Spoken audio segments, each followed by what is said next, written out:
You are a genius. But wait a second. How do you know that? Everyone is a genius. We just often have been shamed for our gifts and strengths. And so we don't tend to develop our uniqueness in this world. Most of us don't know what that is. So we've invested the next 4 podcasts into exploring your genius. In a world where achievements and accolades motivate us to do more and be more, we're often left wondering, is this really it? Deep inside, you know there is more to life. You're ready to leave behind the old, push your way through, and claim the deeper life that's calling you. That's where we excel. We're your hosts, Stephanie Allen. And Maren Oslak. And this is the Soulful Leader Podcast. Sit back and relax as we share the shortcuts we've uncovered to help you make shift happen.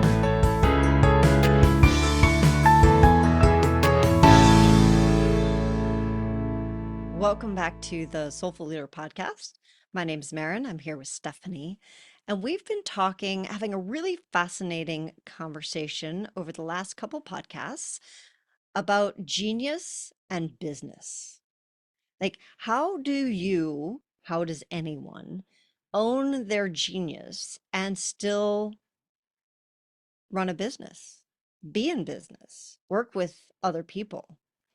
Go So we're ahead. talking of genius. Like, even what does that mean? What does a genius mean? Like, when I think of genius, I think of Einstein, Yeah, or someone really great, like a scientific mind who's a genius, or someone who's a prodigy of a music, or some sort of great talent that they have.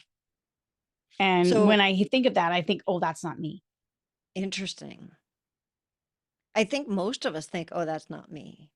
And yet, each of us has a genius in us. And I saw a great video today about it. It's oftentimes we think of a genius being that, oh, you're a genius at playing piano, like at one thing. And the woman on the video today was saying, like, she is, Barbara Scherer wrote a book many years ago, and she talked about divers and scanners. And scanners are people who, like, they don't, they never find their fit in any one thing. They're going from thing to thing to thing to thing.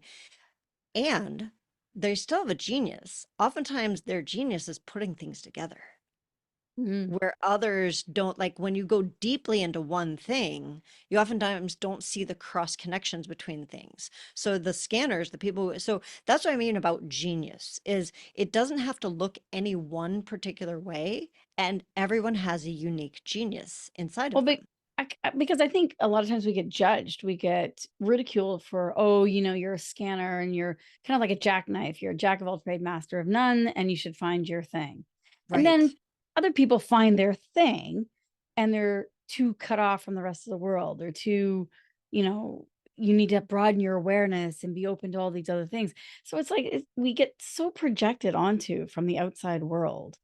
And I think what I'm hearing you say too is that genius is inside, and there's a genius in all of us. And how do we unlock it? How do we nurture that internal world so that we become resilient, not only resilient, but restorative of that genius, and also to be able to unfold it in the world in the way that it needs to be unfolded, that not only serves us but also serves humanity.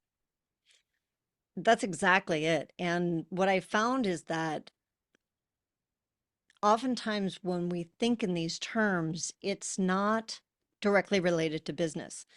I just wrote a blog post about like the difference between some of the profiling tests because oftentimes profiling tests we tend to love to take the profiling tests, and the reason I'm bringing this up is because Stephanie and I use a particular profiling test, and we've been talking about it over the last couple podcasts.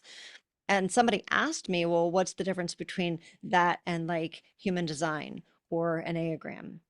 And what I find is that the tool that we're using, which is Wealth Dynamics, the reason that I like it so much is for its business bent. It is really focused on, okay, I think a lot of the profiling tests will help us to go more deeply into what is it that we do well. I think some of them are more focused on, okay, then you need to fix, Yeah. right? There's something to then be fixed about your personality. And what I like about the wealth dynamics test is that there's nothing to be fixed. It's really about finding your genius. And then once you know your genius, and even if you don't know, quote unquote, know your genius, it's okay, what if I did have a genius? And what might that be? And who around me could have other geniuses that could support me? Yeah, I think there's a shift in the way of like when I've taken other profiling tests, I really love them because it gets to help me understand myself more so that I know how to unfold myself or unveil myself. And then I can also help to recognize other people and their gifts and strengths too. What I like about this profile test, the wealth dynamics one, is that it allows us to see where the pieces of the puzzles fit and Mhm. not only fit, but how we can evolve them and scale them up because it's that whole dynamics of how we work. And I love the analogy of sports teams. It's like, a lot of times we kind of hang out with people who are on our same team, meaning, if you're on a hockey team and you're a forward and I mean, you're gonna hang out with the whole team, but there's the other forwards are kind of just like you versus the goaltender has a very different mindset than the defense or the centers or the forwards, right? It's like it's so different. And how we relate this in business is that we tend to open a business and we attract people just like us. Yeah. And so everyone is just like us and there's a lot of, basically pucks getting past us and getting scored. Right. It's So very it's like, yeah, homogeneous, right? It's right. kind yeah. We do want that kind of like I was just talking about with divers and scanners. We do want the people who are the scanners. We want somebody who thinks differently from the way that we do. And I have personal experience. I think we've talked about that on the podcast before. But I know today we wanted to go more deeply into the blaze energy because last week we talked about the um, dynamo energy. And so this week we wanted to talk more about the blaze energy. And I love blaze because my partner, Stephanie, is blaze energy. So Stephanie, can you tell us a little bit about kind of what how does a blaze energy person see the world? How do you think? What are the types of things that you've been shamed for in the past? Because that oftentimes will tell us where our gifts and strengths are. Somebody tells us don't work on that, don't pay attention to that because it's so easy Yeah, for yeah. you. Because we tend to be told, work on the areas that you're not good at. Right. So, the areas that I'm not good at would be details, like really like the fine details. You think of my math class and like, carryovers and the decimal points and all those little tiny details. Like it's a big deal. It's a big deal when you miss a decimal point. It's Yeah. a big deal. And not that I don't value it, not that I don't appreciate it, because I totally do. But when I have to sit down and do something that is not necessarily my strength and my skill, nor my interest, it takes a lot of hard work for me to do something like that. And I hear that a Right. lot of times with younger people when they're in school and they're like, why do I need to learn this? I don't like this course. I'm not interested. And it makes it really hard to learn and really hard to connect to it if there's no meaning and there's also no gift, strength, or skill set or, a reason why do I need to learn this kind of stuff. So when I look at myself, it's like where I've been shamed I don't like to sit still and I love to talk and I love people and I like social and I like gatherings. I like networking. So when you think of Blaze is like the summertime. So what do we do most in the summertime? We have parties, we have celebrations, there's weddings, there's graduations. There's There's all of all these, this but variety, yeah, color, brightness, like the bees are out pollinating this flower. That's the way I think of blaze right. energy. It's like, visit this Pollinating. flower, visit that flower. I want that one. Let's go here. Let's do this. Lots of variety, and lots of light. So there's lots of energy.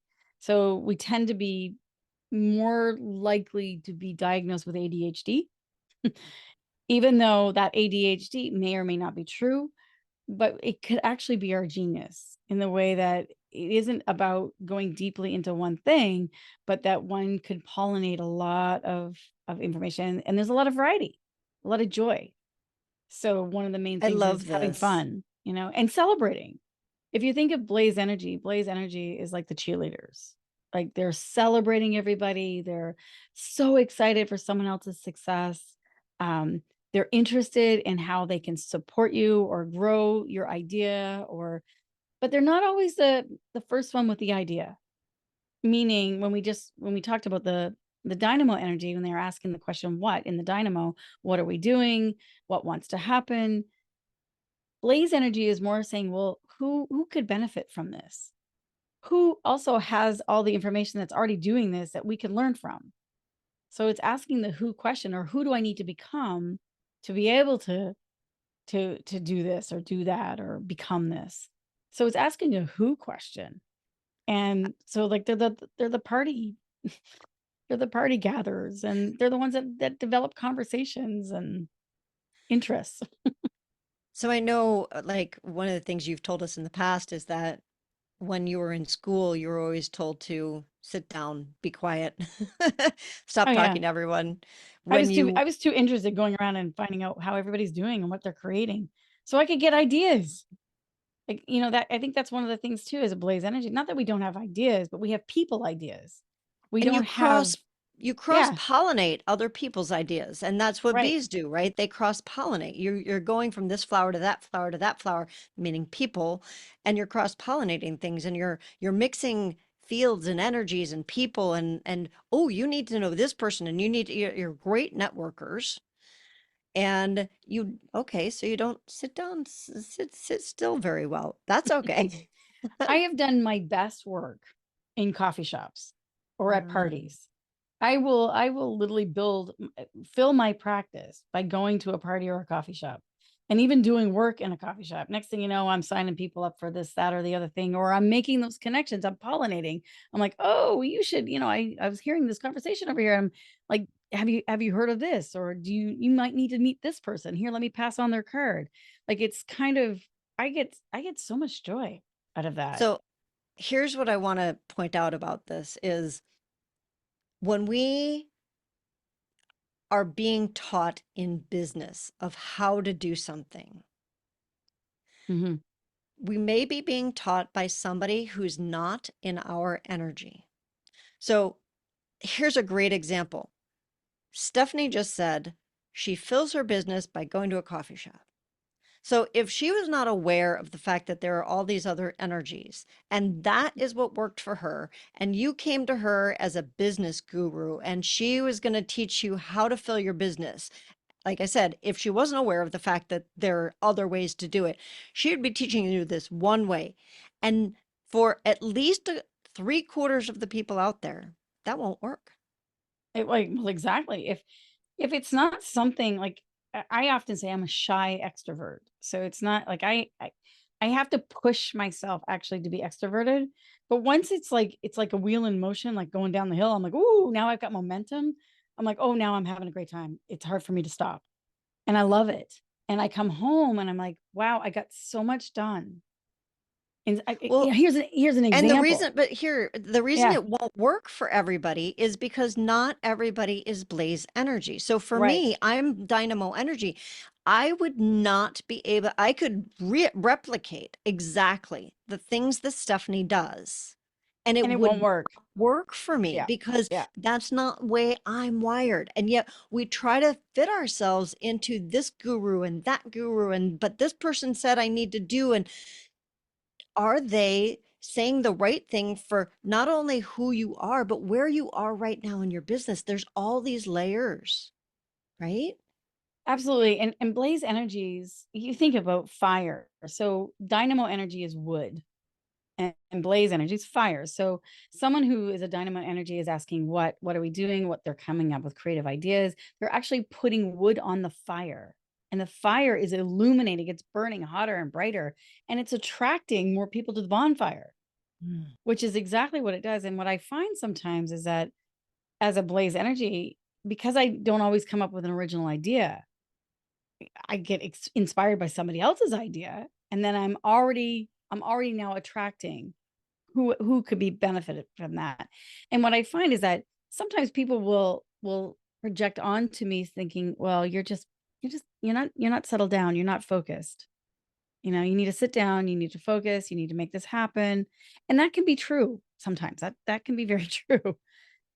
And what I find when I'm actually focused is literally spreading the flame. Like, you think of how fire spreads, it jumps, it moves, it's unpredictable. It's all over the place.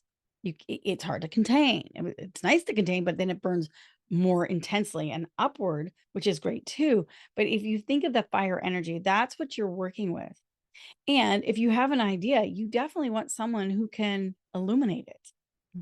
And this is what often happens, is that we will stay in just one area that is our strength, and we don't invite the other elements in. It needs all 5 elements. Well, and it, the way that you just talked about that, I think that people can start to see, and if they can't, I'm going to make it really obvious of, wouldn't it be great to have a team of each of, and we haven't gotten to there are 2 more types of energies plus the bigger spirit Mhm. energy, which is why, and we haven't gotten to those yet.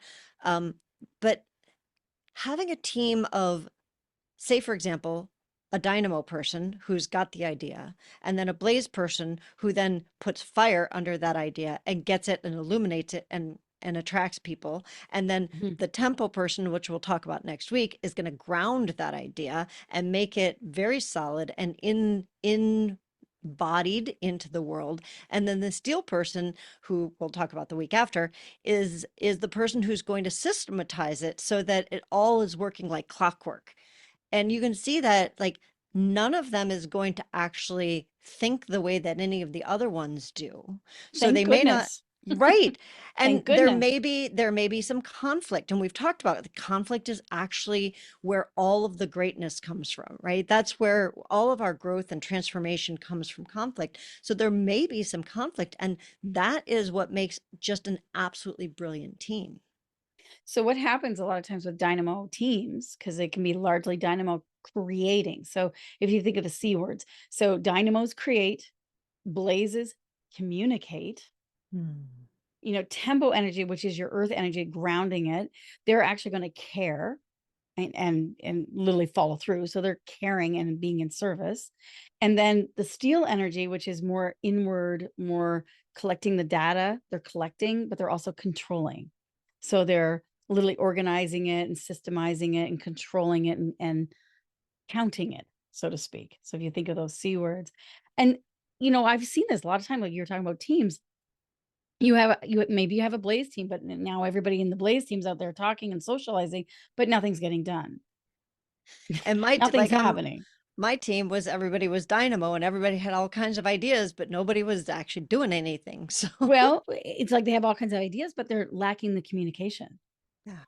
That's what I said. If you've got the creativity, but if you don't have the communication, how is that going to happen? And then if you don't have the follow through, the caring and the nurturing of it, which is tempo energy, or the being able to count it and collect it, then you don't have the steel energy. Then it doesn't, you don't have a team.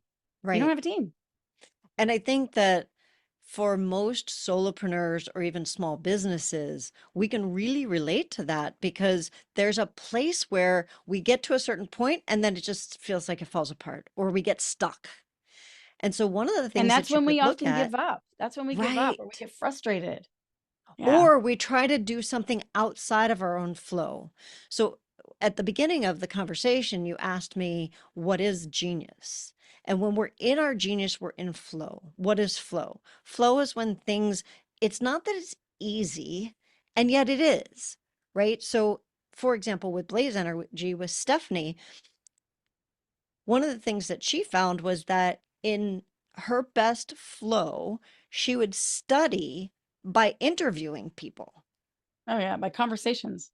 by conversations.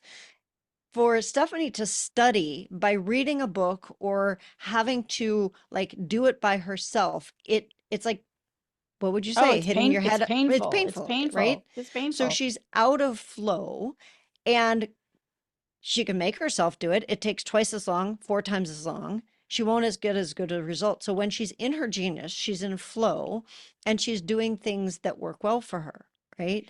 Right. And So, so we'll, and I want to say something about flow. So here's an idea. What we're saying is flow is literally, think of a river, literally being able to move around obstacles in your life. And so how do you know when you're not in flow? It's probably easier is that you are either in rebellion, I don't want to, you can't make me, or resignation where you go, what's the sense? This is too hard. I give up. So if you feel those kind of things, you can say to yourself, okay, I'm not in flow, which means you're not dropped into your genius and you haven't set up your team or your systems to be able to support where you are weak. You're trying to do it yourself. and that's the right, that's the key is like where something, if you're hitting a blockage in your business where you keep hitting that same blockage and you're feeling frustrated and you either go into resignation or you're like, I don't want to, the whole FU thing, right? And oftentimes we get to that point where we're like, we're just supposed to push through. Right. There's actually a better way. And it's finding your flow and then building a team around that of people to support you in that, in their flow. And when you can get that, you'll stop being stuck in that place. And so often I'll hear solopreneurs, like just new business startups, saying, I can't afford to have a team. Like, are you crazy? I have to do everything.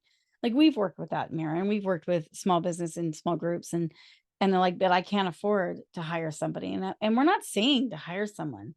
It's amazing. Like, so here's an example of myself and Maren. I'll come up with like some people that'll say, hey, I've got some ideas. And I'm like, oh, I have a way that we can serve them. I'll say this to Maren, and Maren literally can create a picture of it and like a document, or she can completely, I'm like, oh my gosh, that's it. That's exactly what I'm trying to say. If I sat down and tried to create a visual poster, document, whatever it was, it's like so painful. It's going to take me hours versus me just going out and talking to people and literally having somebody else draft it up with me. It's much, much easier. And I think we forget that. It's like, what I'm trying to make my point is that when we say we can't afford somebody else does their genius so naturally, they actually would do it for free. It's so easy for them. And it's so in the feedback system, it's actually giving them life force. It's giving them energy. And they, even if they don't do it for free, they would probably love to, if they're not your genius, right? So say, for example, for me and Stephanie, if Stephanie said to me, hey, Maren, I would love to go and talk to people if you would, draw this for me or create my idea for me, because I'm not necessarily the greatest drawer and I do create well. I would be like, oh my God, sign me up, right? And Right. I haven't paid her anything. She hasn't paid me. And it was like, we could find that trade with most people outside of our genius. So it doesn't have to be something of like, I have to hire somebody, whether it's an actual bringing somebody on or doing like a Fiverr thing. You can find people to trade with. So it's about collaboration. It's about having a narrative, an inner narrative that what you have is your gift and strength is actually of value and of worth.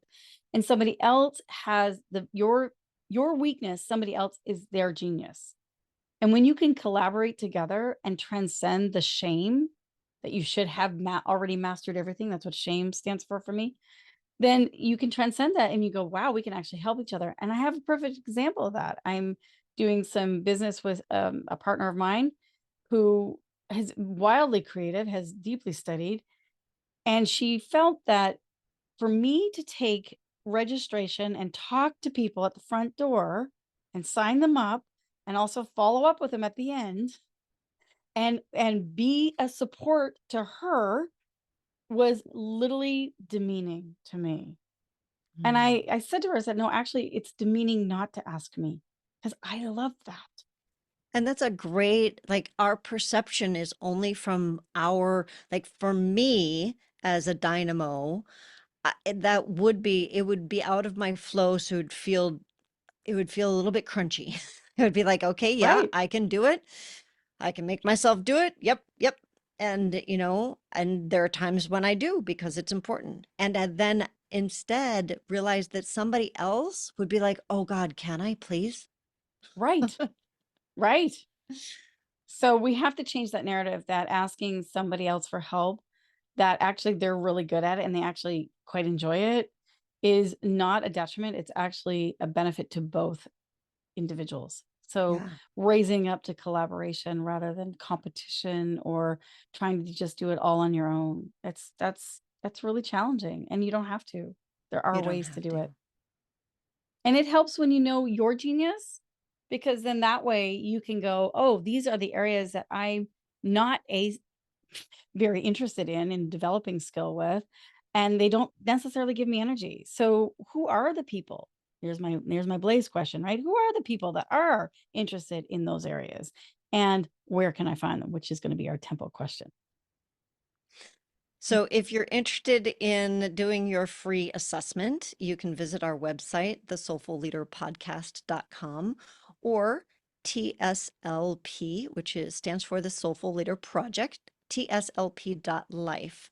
And there will be a link for a free assessment to know if you're dynamo, blaze, tempo, or steel energy. So if you're interested in that, please check that out. Also, if you'd like to see the other podcasts, when I say see, we're also on YouTube, and we're making sure that these 4 podcasts are available on our website as videos as well. The other thing that we're doing is we've got a couple free downloads that are specifically around the different energies. So make sure you check out the show notes or go to our website and you can get all of that information. It's completely free. And please give us some feedback. You can find us on Facebook and on LinkedIn under the Soulful Leaders. And we'll be visiting Tempo Energy next week. So please come back and join us.